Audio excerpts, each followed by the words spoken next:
Alright guys, for this problem, it wants you to find the indefinite integral. Notice it's not a definite integral because there are no limits on this integral. So the indefinite integral of x squared plus 1 squared times 2x dx. For this problem, there's actually no rule, no integral rule that we can use to help us solve this integral. So we have to use a new method, and I'm going to call that method something called a U substitution. And for these types of problems, basically you have to look and see if there is a pattern, a specific pattern.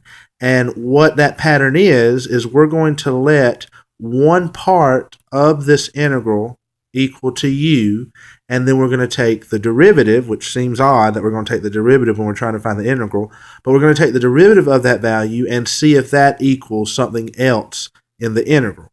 For example, I notice just this quantity, u squared plus 1.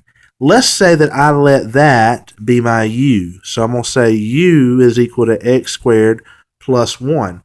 Well, if I take the derivative of u, what would that be? Well, the derivative of x squared would be 2x dx. The derivative of 1 would just be 0. So the derivative of u is 2x dx. The reason why that's important and the reason why I said look for a pattern is because you see that value is with that integral.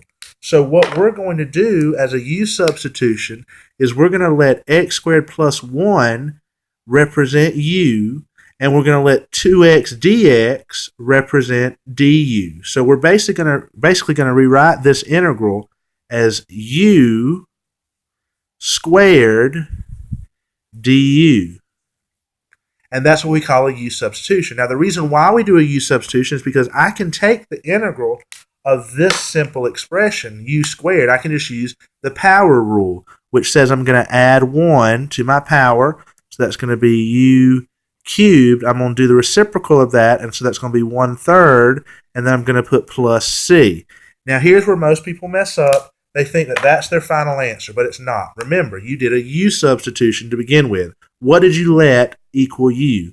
You said u was x squared plus 1. So now I'm just going to replace that u back with x squared plus 1, and then make sure that's cubed, and make sure I put the plus c, and this would be the value of my indefinite integral by doing something called a u substitution.